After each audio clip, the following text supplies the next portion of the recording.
Speaking of value-added second viewings, I think a value-added second viewing, a little teaser on something, might be needed for a movie like Demonic.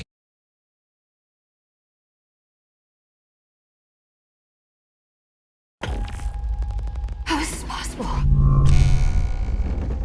Do you know what this place is?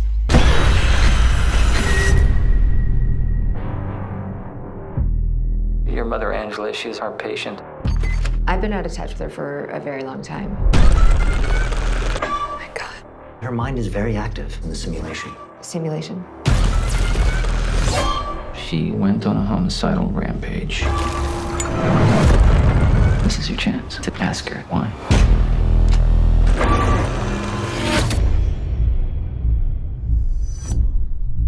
Mom?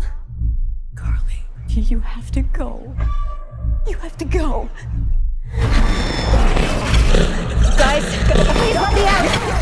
Can you hear me? Guys! What are we doing? No. Just wait.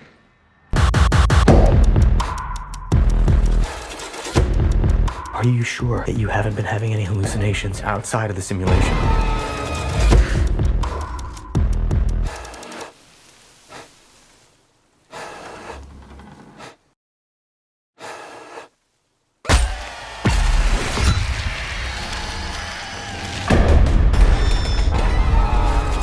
Demonic possession. It could be real.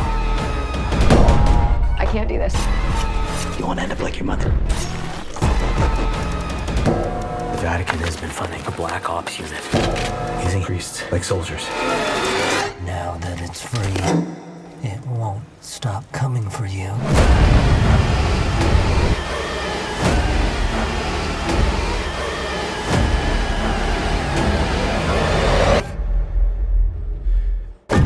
Stop right there.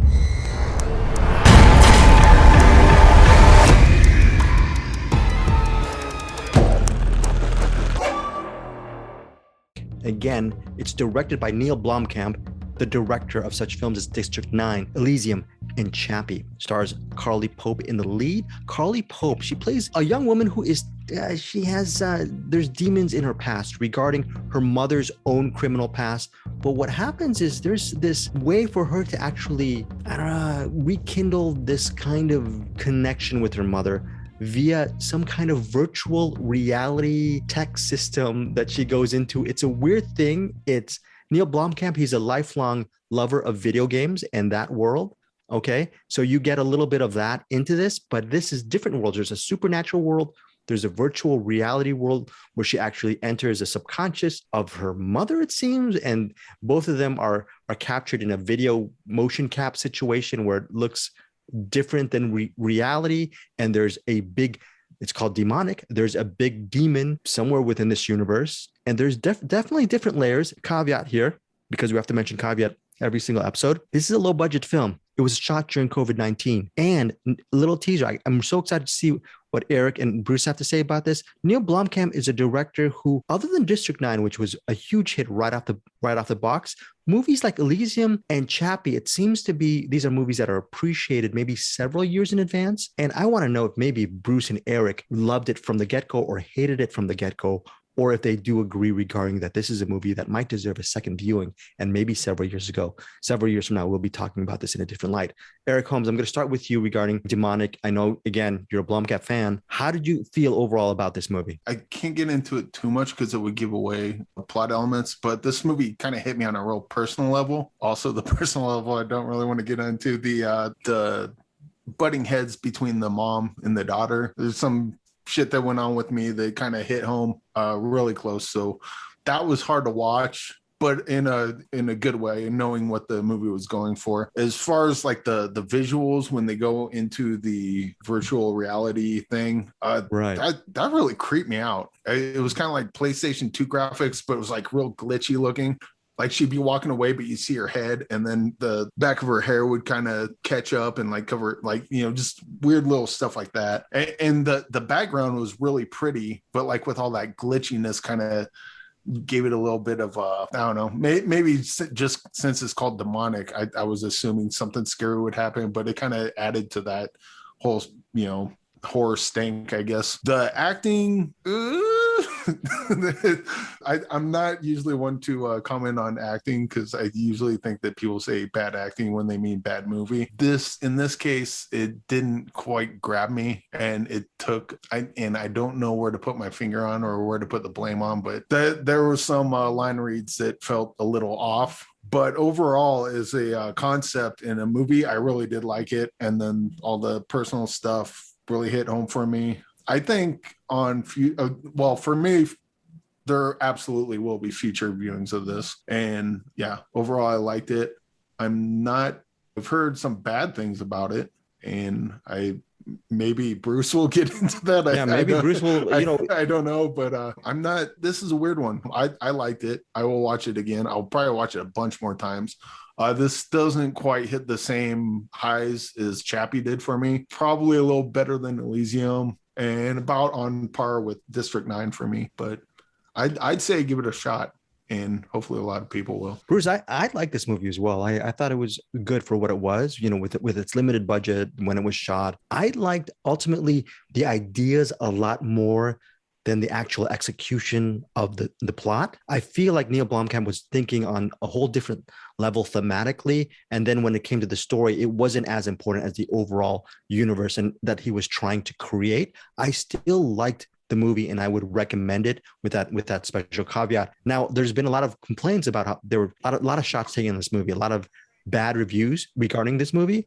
And I remember one reviewer told Neill Blomkamp, said, "Hey, Neil, maybe you should go back to science fiction." Bruce, where do you stand on this? Let's hear your honest, candid thoughts on this. To me, this is easily his worst movie, by far his worst movie. It's all missed opportunities when I look at this movie.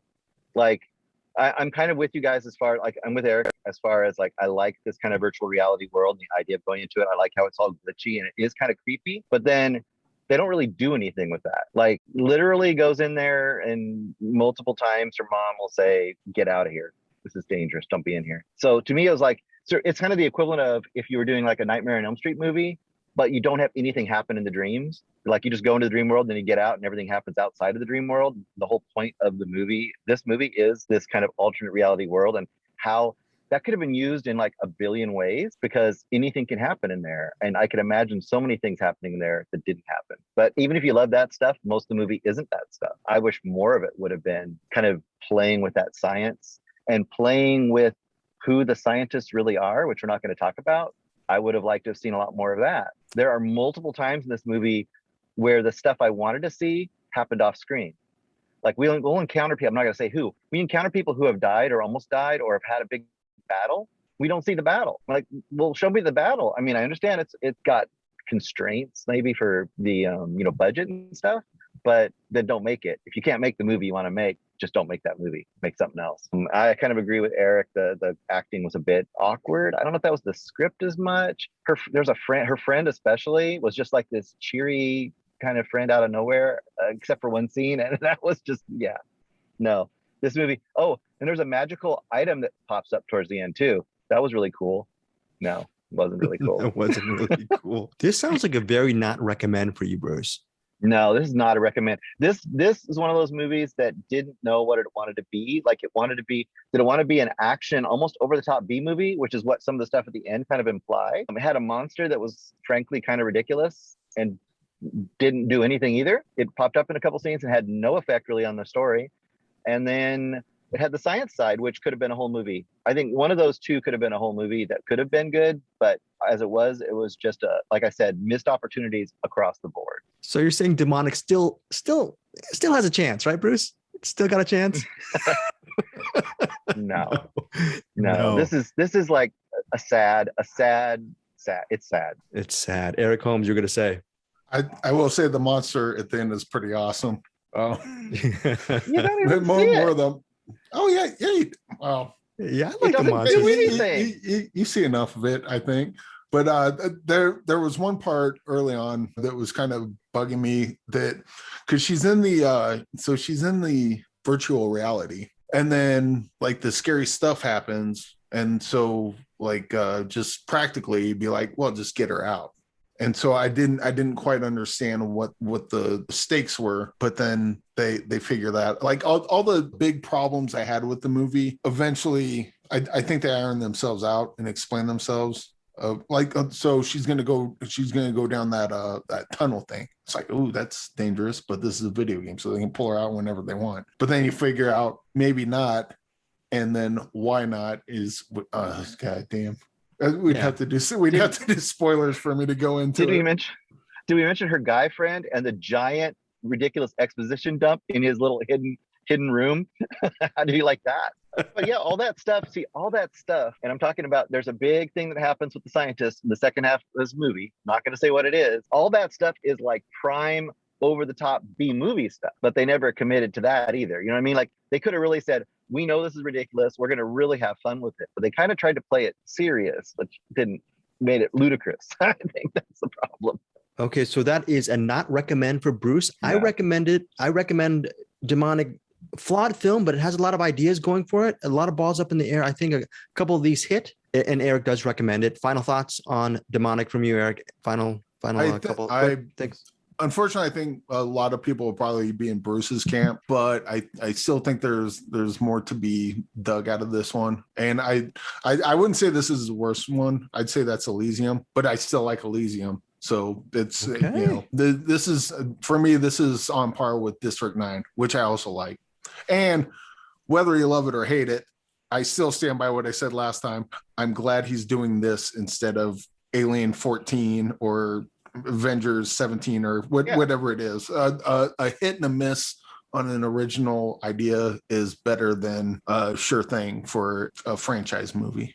Okay. Absolutely. I agree with that too. I mean, he can just keep trying new things, and most of them are going to probably be great for me. So okay, so that is Demonic. It's out in select theaters August 20th, Friday, August 20th, and then it'll hit on demand and digital August 27th via IFC Films. That is Neill Blomkamp's Demonic. Again, 2 recommendations and 1 no recommendation from Bruce Purkey.